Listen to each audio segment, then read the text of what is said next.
राधे राधे दोस्तों, कैसे हैं आप। आशा करती हूँ कि स्वस्थ होंगे। भोलेनाथ और माता पार्वती की कृपा आप हम सब पर बनी रहे।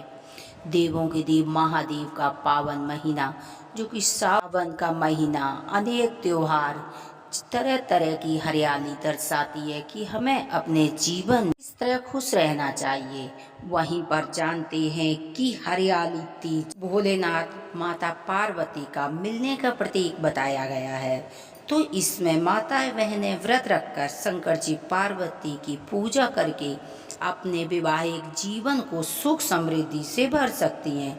तो आइए जानते हैं कि हरियाली तीज पर व्रत कथा सुनने का कितना बड़ा महत्व है। यदि आप व्रत कथा पढ़ सकते हैं तो अवश्य पढ़ना चाहिए, क्योंकि कोई भी व्रत है बिना कथा के अधूरा माना जाता है। तो इसमें आप सुनकर अपनी सभी मनोकामना को पूरी कर सकते हैं। आइए जानते हैं कि हरियाली तीज का पावन पर्व 27 जुलाई दिन रविवार को पंचांग के अनुसार सावन की शुक्ल पक्ष की तृतीया तिथि को हरियाली तीज मनाई जाती है। इस बार हरियाली तीज रवि योग में है।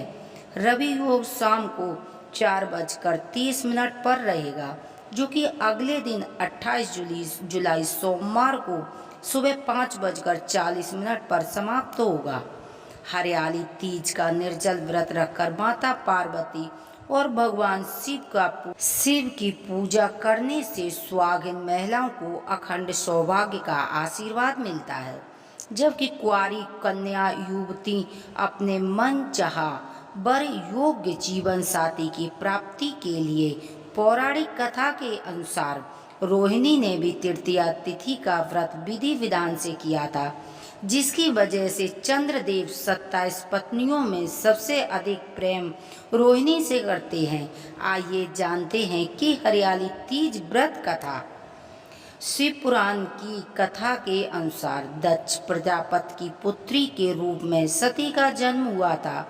दक्ष एक विष्णु के भक्त थे, लेकिन भगवान शिव से उनको चिढ़ थी। वह महादेव को पसंद नहीं करते थे। वह सती का विवाह भगवान विष्णु से करना चाहते थे, लेकिन सती तो शिव को अपने पति के रूप में मान चुकी थी। सती की जिद के आगे दक्ष की एक न चली और विवश होकर उन्होंने सती का विवाह भगवान शिव से कर दिया। भगवान शिव उनके दामाद बन गए। फिर भी दक्ष ने उन्हें अपने मन से व्रत और दूर कम नहीं हुआ। एक दिन की बात है कि प्रजापति दक्ष ने एक यज्ञ का आयोजन किया। भगवान शिव को छोड़कर उन्होंने सभी देवताओं, गंधर्व, किन्नर आदि को निमंत्रण दिया। जब इस बात की सूचना सती को मिली तो वो आश्चर्यचकित रह गईं। उनके पिता ने शिवजी को आमंत्रण नहीं दिया। बात से सती को बहुत बुरा लगा और उनको आश्चर्य हुआ। सती पिता के यज्ञ में बिना बुलाए जाने के लिए तैयार थी, लेकिन शिवजी ने मना किया। महादेव ने उनसे कहा कि यदि निमंत्रण नहीं मिला है तो पिता के घर जाना भी अपमान का कारण हो सकता है। बिना बुलाए जाने पर सम्मान की हानि होती है, लेकिन सती ने एक न मानी। महादेव की अनुमति के बिना सती अपने पिता दक्ष के समारोह में चल दी। बिना निमंत्रण मायके आने पर दक्ष ने सती और शिवजी का बड़ा ही अपमान किया। तब सती को महादेव की बात समझ आई। सती ने कहा कि वे अपने पति की आज्ञा के बिना इस यज्ञ में आई हैं और इससे उनका अपमान हुआ है। अब वह ये अपमान के साथ कैसे कैलाश वापस जाएंगी। अपार दुख और ग्लानि में आकर सती ने उस यज्ञ कुंड में आत्मदाह कर दिया। यह देखकर महादेव अत्यंत क्रोधित हो गए। उनसे वीरभद्र प्रकट हुए, जिन्होंने दक्ष के यज्ञ को तहस नहस कर दिया और दक्ष का सिर काट दिया। बाद में उन्होंने बकरे का सिर लगा दिया। पति भोलेनाथ की बात न मानने के कारण सती को अपमान और आत्महत्या का दंड मिला। भगवान शिव ने मिलने के लिए सती को 108 बार जन्म लेना पड़ा। 107 जन्म तक सती ने भगवान शिव को पति रूप में पाने के लिए कठोर तप किया। तब जाकर 108वें जन्म में वे वे हिमालय राज की बेटी पार्वती के रूप में आईं।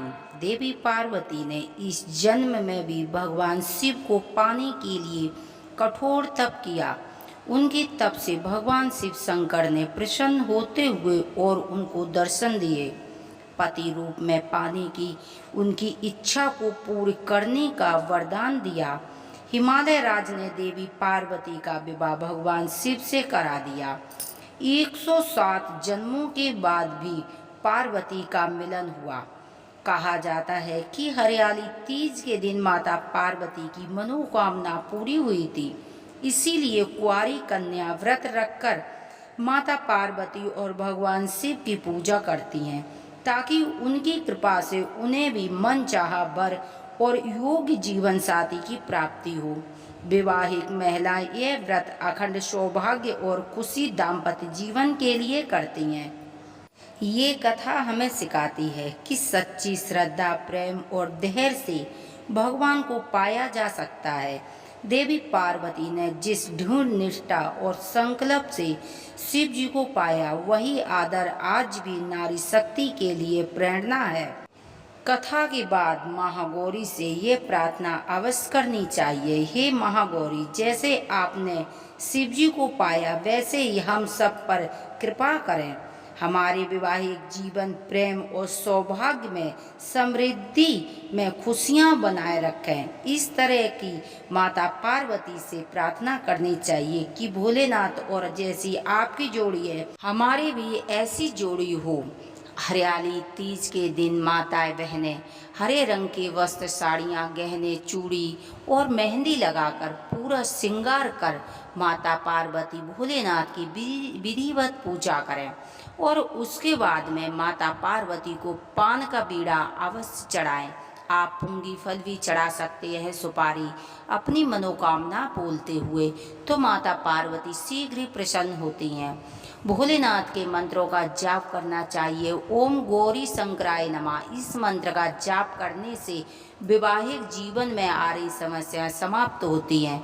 माता पार्वती को 16 श्रृंगार अवश्य अर्पित करना चाहिए, चुंदरी उड़ानी चाहिए। श्रद्धा विश्वास के साथ उन्हें मिठाई, फल, केले का भोग अवश्य लगाना चाहिए। जितना हो सके उतना उनका भजन कीर्तन करना चाहिए। हरियाली तीज का पर्व सावन में शुक्ल पक्ष तृतीया को मनाया जाता है, जो कि इस बार 27 जुलाई दिन रविवार को है। आप बहुत धूमधाम से मनाएं, अपने जीवन में सुख समृद्धि की भोलेनाथ माता पार्वती से प्रार्थना करें।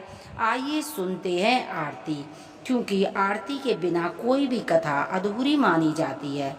ओम जय शिव ओमकारा, भोले हरि शिव ओमकारा, ब्रह्मा विष्णु सदा शिव अर्धांगी धारा।